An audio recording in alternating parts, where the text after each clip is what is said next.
తీర్చుకోవడానికి నేను ఈ మధ్యాహ్న కాల సమయంలో నీ దాసుని ద్వారా సమస్య రావడం ప్రభా, దేవా అబ్రహాంకి అన్నీ ఉన్నా కూడా ప్రభా సమస్య వచ్చింది. ఈ రోజుల్లో ప్రభా మాకు ఏమీ లేకపోయినా, సమస్యలు వచ్చినా, అన్నీ ఉన్నా, సమస్యలు రాకపోయినా గలిబిలిగా ఉంది నాయన పరిస్థితులు ప్రభా. మేము పరిస్థితులతో వెళ్ళిపోతున్నాం. లేని వాళ్ళందరూ హల్లెలూయా.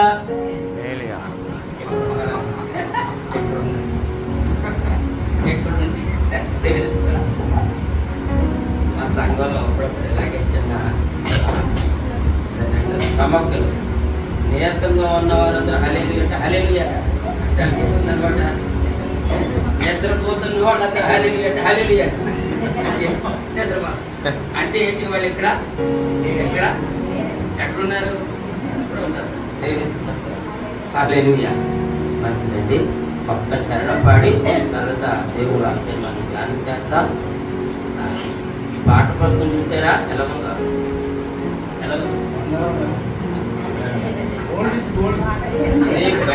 బైండింగ్ పనికిరాదు అంటే ఇక్కడ కన్నాలు కొడితే ముక్కలు అయిపోతుంది. గట్టిగా మీరు బైండింగ్ చేయక ఒకసారి బైండింగ్ చేయించు. మళ్ళీ చేద్దామంటే దేవుడికి స్తోత్రం కలుగును గాక. హల్లెలూయా హల్లెలూయా.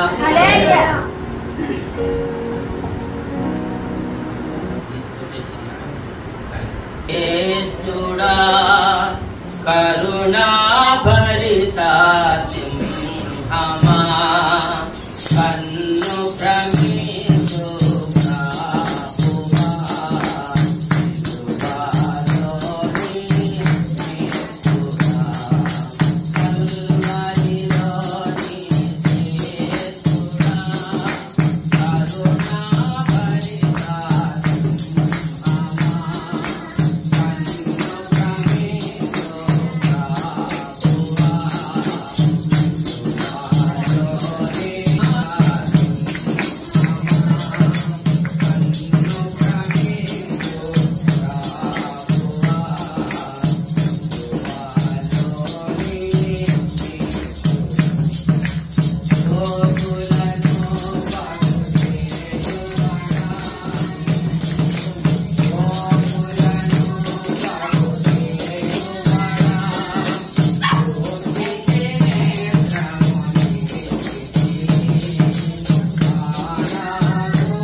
లూకాసు సువార్త మొదటి అధ్యాయం 6 నుండి 5 నుండి చదువుతాము. చదవండి.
దేవునికి స్తోత్రం. హల్లెలూయా. ప్రార్థన చేద్దామండి.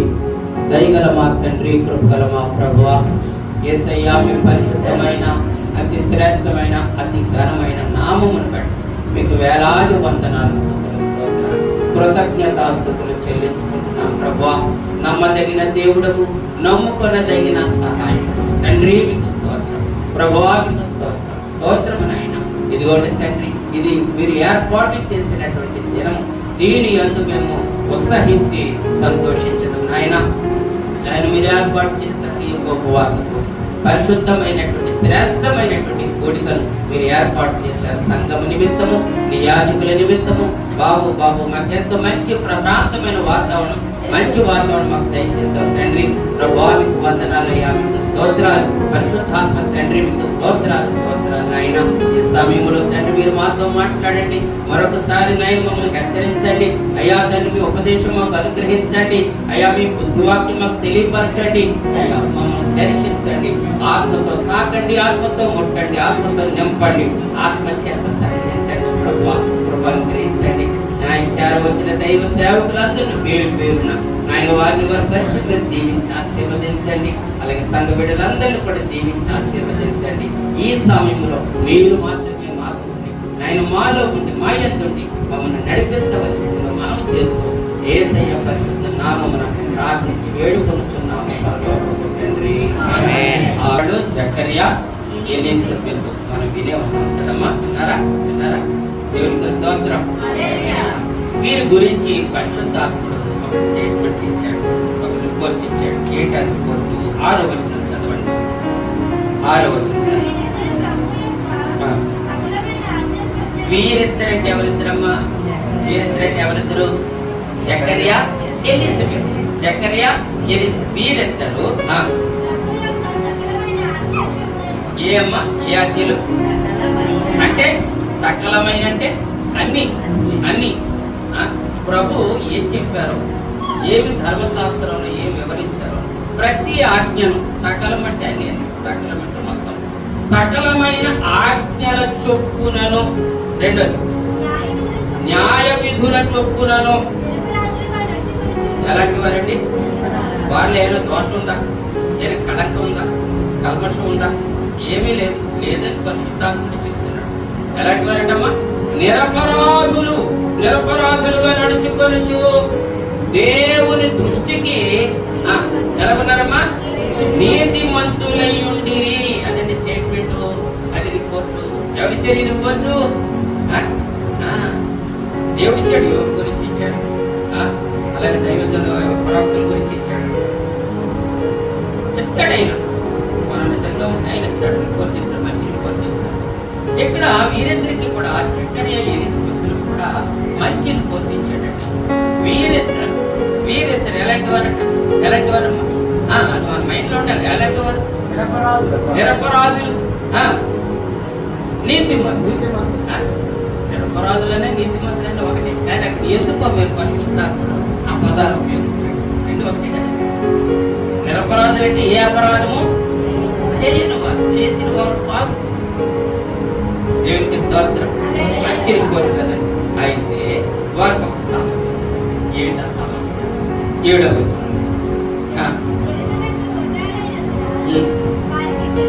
అదండి, అది పైన ఎలా ఉందండి స్టేట్మెంట్?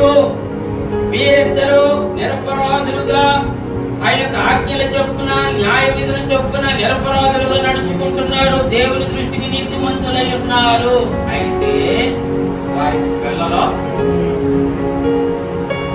ఎప్పటి వరకు లేరు పిల్లలు? చూడండి కిందలో ఉంది. బహుకాలము. జకర్యా గారికి ఎంత ఉంటుంది అంటారు వయసు? దీంట్లో చెప్పండి. జకర్యా ఏమండి చెప్పండి. జకర్యా గారికి ఎంత ఉంటుందమ్మా? చెప్పలేదు. బహుకాలం అంతేనండి. బహుకాలం 150-200 మంది. నా అంచనాకు 90 ఏళ్ళు వేస్తున్నానండి. 90 వేస్తున్నాను. బహుకాలం అన్నాడు కదా, 90. ఏంటి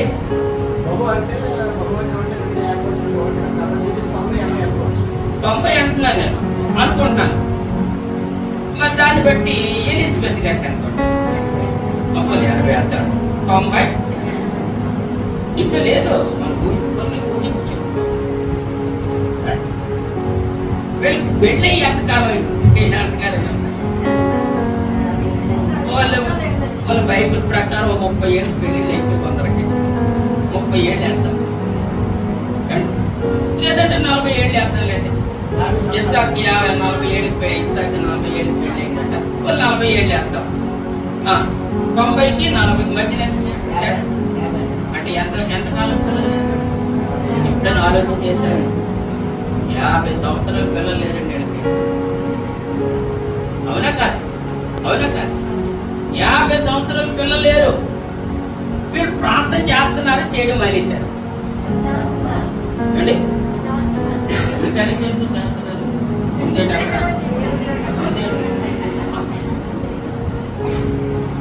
దేవునికి మంచి ఏం చేయరండి, చేయరండి, చేయరు. పిల్లలు లేకపోతే పిల్లలు కావాలని చేయరు, ఉద్యోగం లేకపోతే ఉద్యోగం కావాలని చేయరు, ఇల్లు లేకపోతే ఇల్లు కావాలని చేయరు, అప్పులుంటే అప్పులు తీరాలని చేయరా.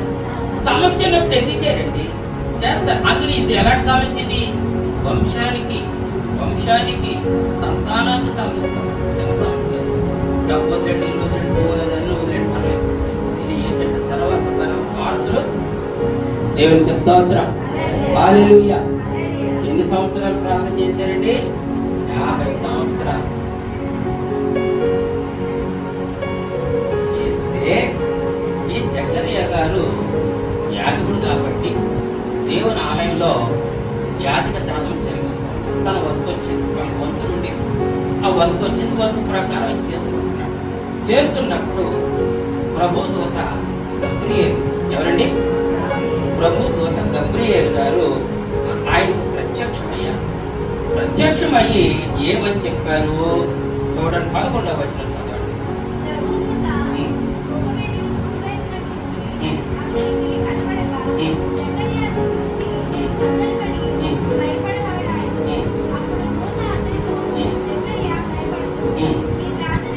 దేవునికి స్తోత్రం.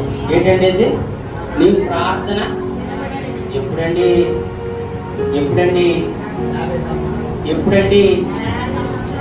పెళ్ళైంది 50 సంవత్సరాలు ఉన్నారు. ఎప్పుడండి? 50 సంవత్సరాలు అంటే అది పొడిమాట. పెళ్ళైంది 50 సంవత్సరాలు అంటే 50 సంవత్సరాలు ప్రార్థన చేయలేదా? చేస్తే దేవుడికి వినపడలేదా? వినబట్టి లాజిక్లండి, లాజిక్ ఇవి. దేవునికి స్తోత్రం. మనం 10 రోజులు చేస్తాం, 10 రోజులు చేసి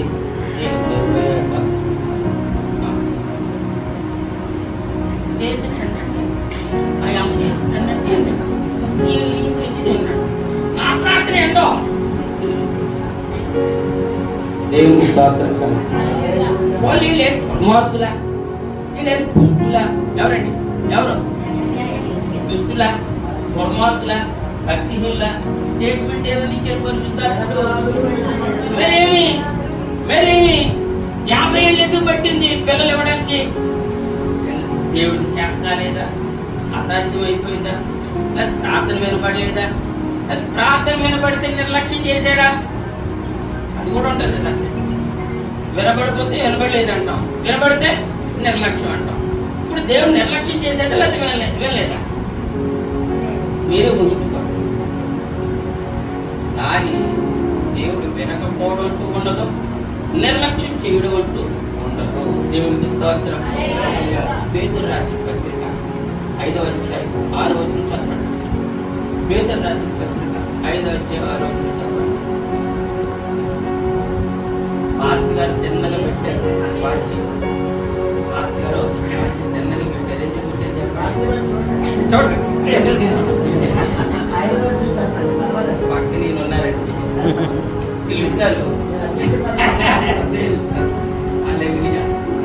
దేవుడు తగిన సమయమందు మిమ్మల్ని హెచ్చించినట్లు ఆయన బలిష్టమైన చరిత్రలో దీనమనస్కులై ఉండుడి. దేవునికి స్తోత్రం.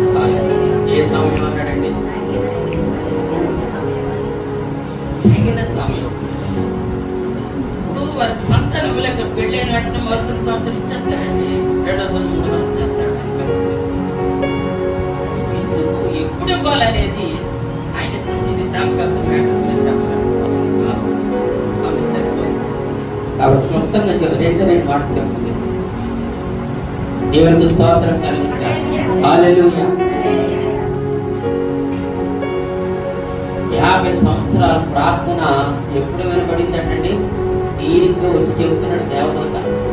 ఎప్పుడు వినబడిందంట? ఈ ప్రార్థన వినబడింది. అలాగే కొన్ని విషయంలో కూడా చెప్పాడు, నీ ధర్మ కార్యములను నీ ప్రార్థనలను ఆయన సన్నిధికి చేరి అన్నాడు. మరి ఆయన ఎంతకాలం ప్రార్థన చేశాడు? దేవునికి స్తోత్రం. హల్లెలూయా. దానికి దేవుడు తగిన సమయాన్ని నిర్ణయిస్తాడు. అంటే తగిన సమయం అంటే మనకు తగిన సమయమా లేకపోతే దేవుడికి తగిన సమయమా? అది సందేహం. తగిన సమయం ఎవరికి? మనకా దేవుడికా?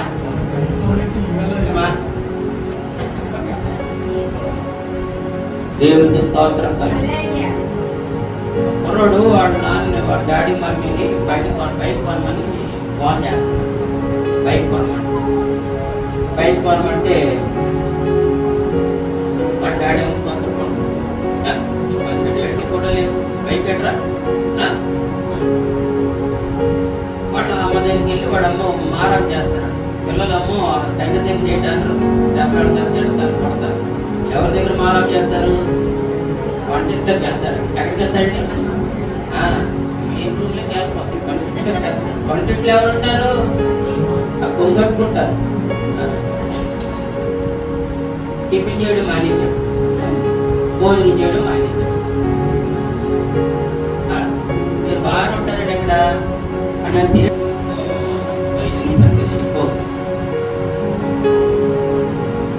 మనం వేరును ఆశించాలి. మనకి ఎప్పుడు ఇస్తే మంచిది, ఎంత ఇస్తే మంచిది, ఎలాగిస్తే మంచిది అని ఆలోచన చేసి దేవునికి స్తోత్రం.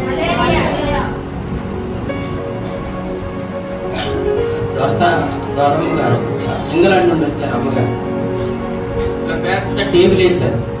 పెద్ద టేబుల్ వేసి దాని మీద అన్ని వస్తువులు పెట్టారు. వాచ్ తర్వాత మిక్సీ, ఇంకా ఏవో వస్తువులు. అలాగే ఒక పరిశుద్ధ గ్రంథం కూడా ఇంచుమించు ఒక 100 వస్తువులకు పెట్టారు. లక్షలంతా ఖర్చు పెట్టేసి పెట్టారు. సంఘాలు లేచి ఒక్కొక్కరు వచ్చి ఒక్కొక్క వస్తువు మీకు నచ్చిన వస్తువు పట్టుకోండి అంటే ఆ పాప వచ్చింది. వచ్చి అక్కడ ఏవో కొన్ని లిప్స్టిక్లు ఏవో ఉన్నాయి.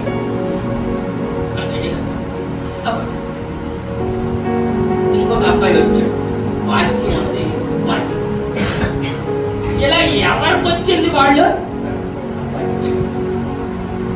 ఒక ముసలమ్మ ఊగుతూ వచ్చి బైబిల్ పెట్టుకెళ్ళిందండి. అంతా ఇబ్బంది ప్రార్థన చేశారు. ఆమె నన్ను ఆశీర్వాదించారు. ఇంటికి బైబిల్ పట్టుకోద్దు, అక్కడ మిక్స్ కావచ్చు కదా. మిక్స్ అయితే అమ్మకు పనికి వచ్చదు, అమ్మకు పనికి వచ్చదు. చట్నీ నూరుకొచ్చదు పోతే ఒరే నాకు బైబిల్ లేదు, నా బైబిల్ తెచ్చుకున్నాను.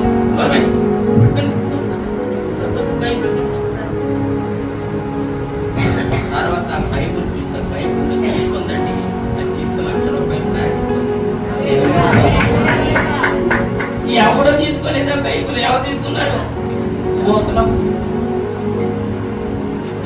చెక్కు రాసి ఇచ్చిందా ఆ దొరసానమ్మ. బ్యాంక్ 1 లక్ష రూపాయలు ఇచ్చింది. దేవునికి స్తోత్రం. కాబట్టి తగిన సమయం అంటే మనం ఏదో మనం ఎంచుకుంటాం, కానీ ఏమిటి వాళ్ళందరూ పట్టుకెళ్ళి 1 లక్ష రూపాయలు అవ్వలేదు. తిరిగి బైబిల్ ఖరీదు 1 లక్ష రూపాయలు పెట్టారా? మనకు ఏది అవసరమో అది తీసుకొస్తాడు. అప్పుడు ఏం చేయాలి? చెప్పండి అమ్మా. ఇదే ప్రార్థన, ఇదే ఉపవాస ప్రార్థన చేయాలి. ఉపవాస ప్రార్థన చేయాలి. అబ్రహాం గారు 25 ఏళ్ళు చేసి ఉంటారు. 25 ఏళ్ళు చేశారు. వీళ్ళు ఎంతకాలం చేశారు? 50 ఏళ్ళు చేశారు. ఇప్పుడు వినబడింది అంటున్నాడు తీరిగ్గా దేవుడు. నీ ప్రార్థన వినబడింది. దేవునికి స్తోత్రం. హల్లెలూయా. తర్వాత వింటారండి వీళ్ళిద్దరికి. సరే, ఇక్కడ మరొక మాట చెప్పి నేను ముగిస్తాను. చూడండి 19వ వచనం చదవండి. 19.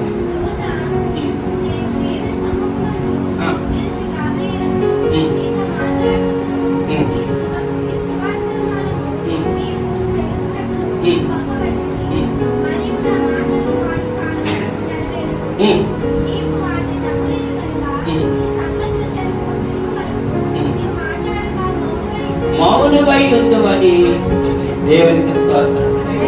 అంటే ఇది శాపమా ఆశీర్వాదమా? శాపమా ఆశీర్వాదమా? కీడా మేలా? ఏమన్నాడు దేవదూత? ఏమన్నాడు? ఏమన్నాడు?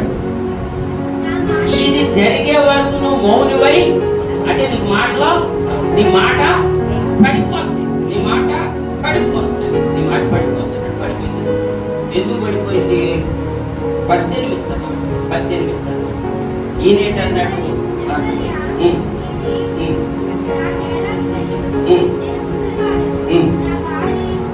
బహుకాలము గడించినది అనే దూతతో ఏమన్నాడు? జకరియా గారు, బాబు నీకు కొడుకు పుడతాడని చెప్తున్నావు, బాగానే ఉంది. ఇలాంటి వాడు అవుతాడు, అలాంటి వాడు అని చెప్తున్నావు. నాకు చూస్తే 90 ఏళ్ళు, మా ఆడుకు చూస్తే 80 ఏళ్ళు. మేము ముసలోడం అయిపోయాం. మాకు పిల్లలు పుట్టడం ఏంటయ్యా బాబు, నువ్వు చెప్పడం ఏంటని చెప్తున్నావు అన్నాడు. ఎవరిని? దేవదూతను పట్టుకొని. అనగానే దేవదూత కోపం. నేను ఎక్కడ నిలబడతాను? దేవుని సన్నిధిలో నిలబడి దేవుని దూతను ఆయన చెప్పాడు, నేను వచ్చాను. ఆయన చెప్పమన్నాడు, నేను చెబుతున్నాను. ఈ మాట నా మాట కాదు, దేవుని మాట. దేవుని మాట నిరర్థకం అవుతుందా? కాబట్టి మాట నమ్మలేదు కనుక ఈ నోరు పడిపోద్ది అన్నాడు. మౌనిగా నెమ్మదిగా సున్నితంగా రాశాడు. కానీ మన భాషలో చెప్పాలంటే నీ నోరు పడిపోతాగా అని. నీ నోరు పడిపోతాగా పడిపోయింది. ఒకడే ఎందుకు కోపం వచ్చిందండి దేవతకి? చెప్పచ్చు కదా. ముసరోళ్ళే, అడిద్దరు ముసరోళ్ళే. శరీర ధర్మం ప్రకారం వయసు పిల్లలు పుట్టడం చెప్పచ్చు కదా నమ్మదుగా. ఆదికాండము 18:11 చదవండి. ఆదికాండము 18 అధ్యాయం. ఆదికాండము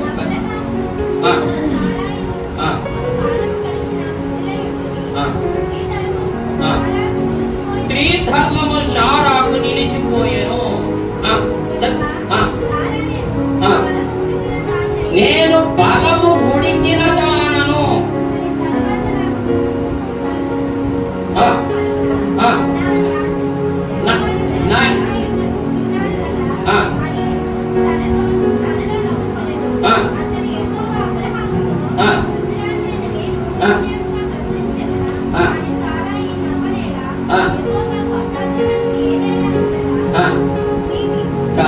దేవునికి స్తోత్రం.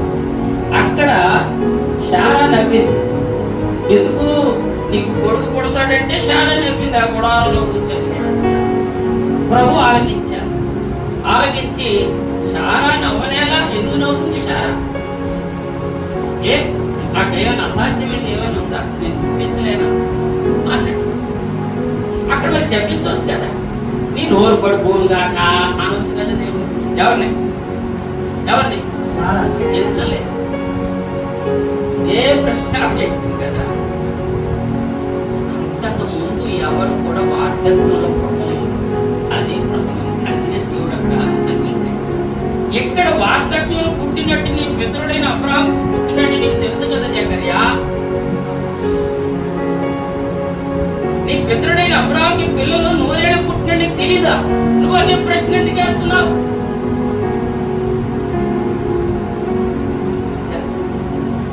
అయినేమో నిరపరాధులు నీతిమంతులు అన్నారు. ఎందుకు వచ్చేసరికి ఏంటైతే ఇబ్బంది? నీతిమంతుల్లోనూ, నిరపరాధుల్లోనూ, భక్తి పరుల్లోనూ, శ్రేష్ఠుల్లోనూ, ఉత్తముల్లోనూ ఏదో ఉంటుందండి విశ్వాసం.